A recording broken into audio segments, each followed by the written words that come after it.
dan syukur alhamdulillah tibanya saatnya kita melakukan seminar yang akan dipaparkan oleh teman kita nanti, yaitu Bu Ikramiyah SPD, karena beliau adalah calon guru penggerak angkatan 6 Padang Pariaman. Di sini materi yang akan disampaikan beliau adalah mengenai budaya positif yang akan diterapkan di sekolah kita. Untuk lebih jelasnya, marilah kita dengar langsung dari Bu Ikramiyah. Kepada Bu Ikramiyah, dipersilakan. Assalamualaikum warahmatullahi wabarakatuh. Waalaikumsalam warahmatullahi wabarakatuh. Terima kasih saya ucapkan kepada teman-teman sejawat yang memberikan kesempatan kepada saya untuk memaparkan materi tentang budaya positif. Di sini persyaratan untuk mengisi LMS yaitu tetap di CGP angkatan 6. Di sini dapat kita lihat tentang filosofi pemikiran Ki Hajar Dewantara, yaitu pendidikan maksudnya adalah sebagai tuntunan dalam hidup tumbuhnya anak, menuntun segala kodrat yang ada pada anak. Mereka mencapai keselamatan dan kebahagiaan yang setinggi-tingginya, baik sebagai manusia maupun sebagai masyarakat. Sebagai pendidik, kita hanya sebagai pemantau untuk menumbuhkan kekuatan yang ada pada anak. Kita bisa merubah kodrat anak. Kita tidak bisa merubah kodrat anak. Kita hanya yang bisa kita lakukan adalah merubah kelakuan anak untuk ke arah yang lebih baik.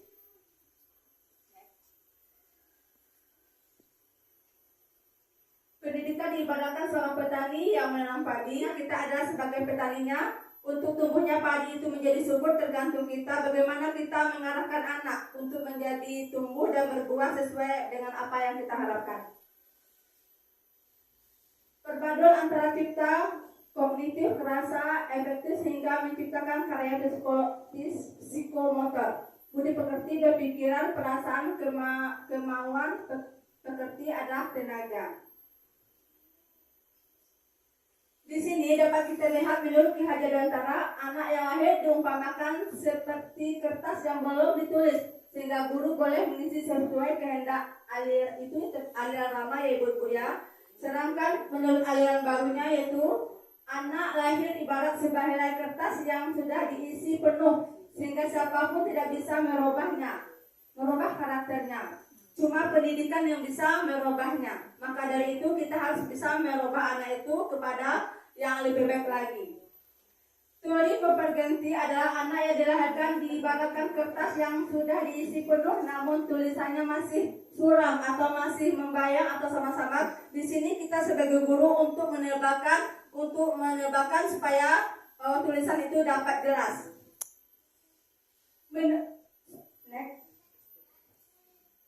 Menurut Hajar, pendidikan hendaknya mendidik anak sesuai dengan kodrat alam dan kodrat zaman. Maksudnya itu kemampuan keterampilan abad 21 dan tidak lari dari konteks budaya lokal. Berarti apapun yang kita berikan kepada anak bisa kita kaitkan dengan budaya lokal tempat anak itu. Menurut Ki Hajar Dewantara, pendidikan hendaknya mendidik anak sesuai dengan kodrat alam dan kodrat zaman. Itu keterampilan abad 21 seperti komunikatif, kolaboratif, berpikir dan pemecah masalah serta inovatif.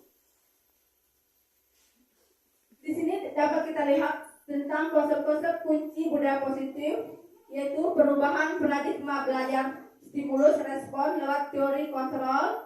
Kemudian bisa juga kita buat keyakinan kelas, disiplin positif, kebutuhan dasar manusia, kemudian segitiga restitusi, motivasi perilaku manusia, dan 5 posisi kontrol.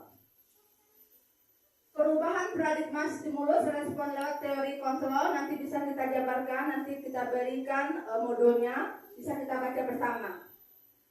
Arti disiplin dan 3 motivasi perilaku manusia yaitu pemikiran Ki Hajar Dewantara ini sejalan dengan pandangan Diane Gosen dalam bukunya Restruksi School Discipline 2001.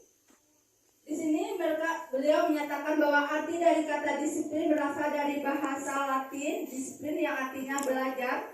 Kata disiplin juga berasal dari akar kata yang sama dengan disiplin atau murid atau pengikut. Untuk menjadi seorang murid atau pengikut, seseorang harus paham betul alasan mengapa mereka mengikuti suatu aliran atau ajaran tertentu. Beliau juga menyatakan bahwa arti asli dari kata disiplin ini juga berkonotasi dengan disiplin diri dari murid-murid atau Sokrates dan Plato. Di sini dapat kita membuat seseorang menggali potensinya menuju kepada sebuah tujuan. Next. Kemudian motivasi perilaku manusia. Yang pertama yaitu menghindari ketidaknyamanan atau hukuman.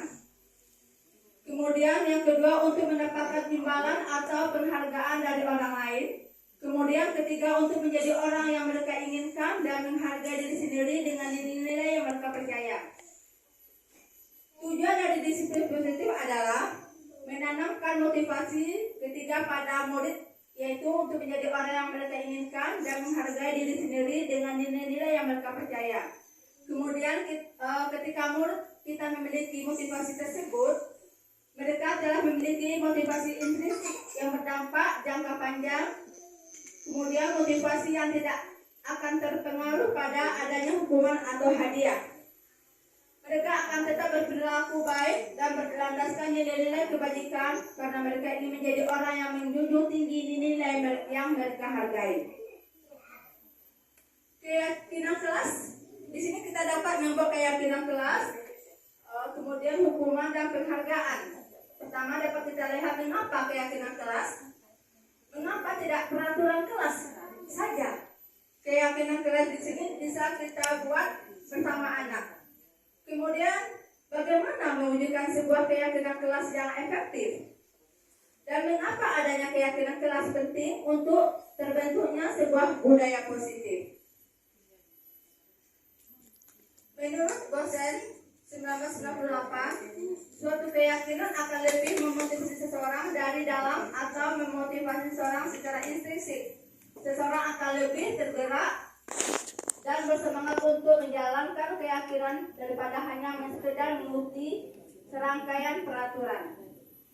Murid-murid pun demikian, mereka perlu mendengarkan dan mengalami tentang suatu keyakinan daripada hanya mendengarkan peraturan-peraturan yang mengatur mereka harus berlaku begini atau begitunya.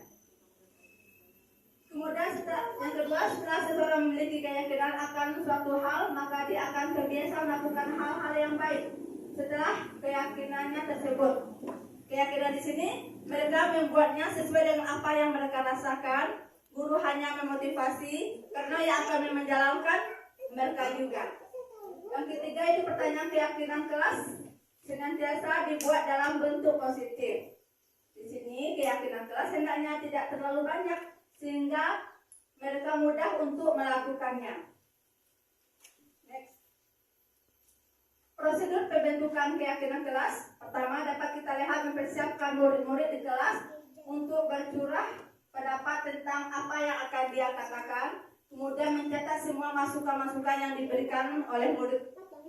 Yang ketiga, susunlah keyakinan kelas sesuai prosedur pembentukan keyakinan kelas sehingga terbentuk negatif menjadi positif.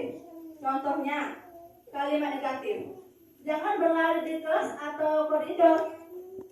Kemudian kalimat positifnya, berjalanlah di kelas atau koridor. Di sini kata-kata jangan sebaiknya kita hindari supaya anak itu tidak terasa diberikan sesuatu yang tidak baik. Kemudian dapat kita lihat 5 kebutuhan dasar manusia, yaitu kebutuhan bertahan hidup. Di sini dapat kita masuk kebutuhan bertahan hidup seperti makanan, kemudian pakaian, tempat tinggal. Kalau tempat tinggalnya sudah nyaman, berarti anak-anak itu hidupnya juga lebih nyaman lagi. Kemudian cinta dan kasih sayang, kebutuhan untuk diterima. Berarti anak-anak itu perlunya kasih sayang, tidak dalam kekerasan. Kemudian penguasaan, kebutuhan pengakuan atas kemampuan. Berarti di sini kita dapat bahwa itu kemampuan anak. Berarti tidak bisa kita paksa harus begitu, harus lebih. Berarti anak itu harus sesuai dengan apa yang ada, apa yang kemampuannya sampai di mana. Kemudian kebebasan, kebutuhan akan pilihan. Di sini kita dapat memberikan kebebasan, tetapi kebebasan di batas yang wajar. berarti kita tidak terlalu memaksa kepada anak. Kemudian kesenangan, yaitu kebutuhan untuk merasa senang. Di sini anak dapat kita beri kesenangan sehingga anak itu merasa hidupnya tidak diberi tekanan. Di sini dapat kita lihat 5 posisi kontrol guru. Di sini kita sebagai guru, kita pun mempunyai posisi kontrol. Yang pertama itu sebagai penghukum. Di sini guru diibaratkan selalu menghukum. Apapun yang dibawa kesalahan pada anak, berarti hukum. Berarti itu yang harus kita hindari. Kemudian perbuatan orang merasa bersalah. Di sini kemudian teman, kemudian pemantau dan manajer. Di antara kelima ini yang baiknya kita berikan sebagai manajer, yaitu memberi arahan kepada anak. Penghukum seseorang, pertama itu penghukum seseorang. Penghukum bisa menggunakan hukuman fisik maupun verbal. Yang ini harus kita hindari ya. Contohnya patuhi aturan saya atau awas, kamu selalu saja salah, pasti selalu terakhir selesai. Sehingga di sini berarti kita selalu memberi hukuman, berarti anak itu membuat anak itu selalu merasa dihukum. Kemudian next. Yang kedua, membuat orang merasa bersalah. Pada posisi ini biasanya guru akan berusaha lebih lembut daripada yang pertama. Contohnya, ibu sangat kecewa sekali dengan kamu. Berapa kali bapak harus memberitahu kamu? Gimana coba kalau orang tua kamu tahu kamu berbuat begini? Jadi seperti ini merasa bersalah, berarti dia melakukan sesuatu itu tidak berharga, tidak dihargai. Yang ketiga itu sebagai teman, guru pada posisi ini tidak akan menyakiti murid, namun akan tetap berupaya mengontrol murid melalui restitusi. Contohnya, ayo bantulah demi bapak ya. Ayo ingat, tidak bantuan bapak selama ini. Ya sudah, kali ini tidak apa-apa, nanti ibu bantu bereskan. Itu contoh dari yang ketiga ya. Yang keempatnya, monitor pemantau. Di sini kita sebagai guru memantau anak. Contohnya pemantau, apa yang telah kamu lakukan, sanksi atau konsekuensinya apa. Berarti kita menanyakan kepada anak. Kemudian yang kelima, manajer.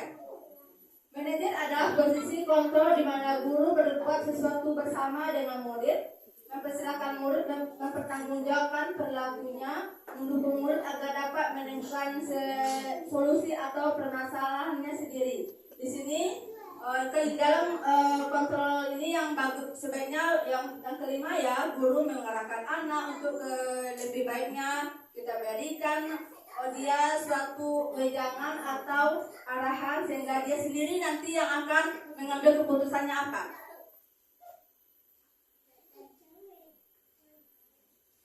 Di manajer, murid diajak untuk menganalisis kebutuhan dirinya maupun kebutuhan orang lain. Di sini penekanan bukan pada kemampuan membuat potensi, namun dapat berkolaborasi dengan murid bagaimana memperbaiki kesalahan yang ada. Seorang manajer akan berkata, apa yang kita yakini? Kembali keyakinan kelas. Berarti sebelumnya kita harus membuat dulu keyakinan kelas. Di sini untuk membuat keyakinan kelas bisa kita rekam dalam segitiga restitusi. Di sini dari sebelah kanan kamu tentu punya alasan mengapa melakukan ini. Adakah cara yang lebih efektif untuk mendapatkan apa yang kamu butuhkan? Kemudian keyakinan kelas yang telah kita sepakati, kami ini menjadi orang yang seperti apa.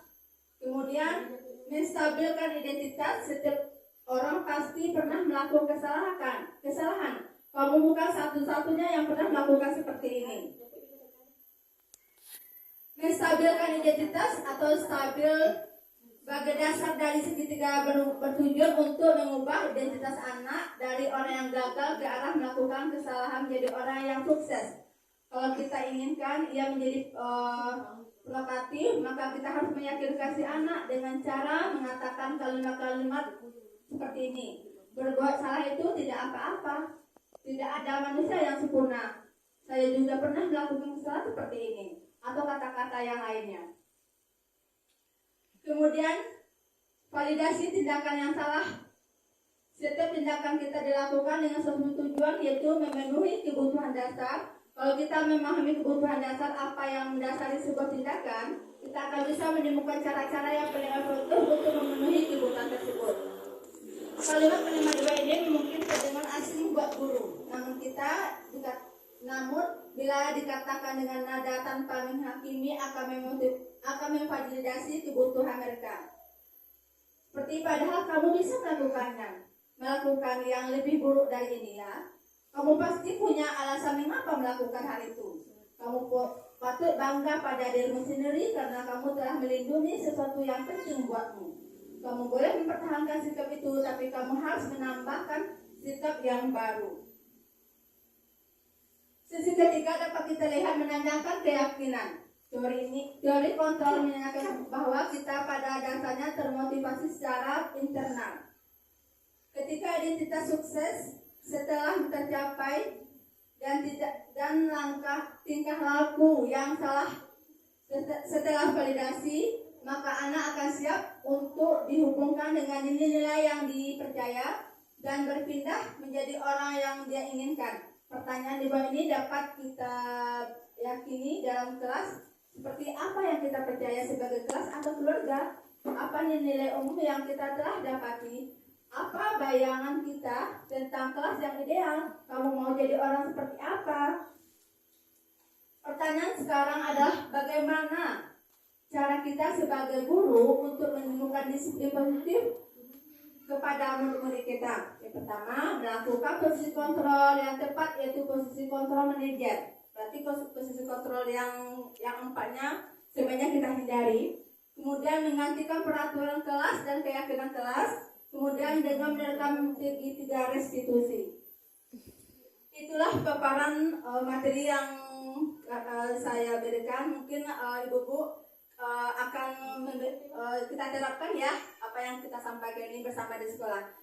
Kalau ada kesalahan saya mohon maaf. Wabillahi taufiq wal hidayah. Wassalamualaikum warahmatullahi wabarakatuh. Waalaikumsalam.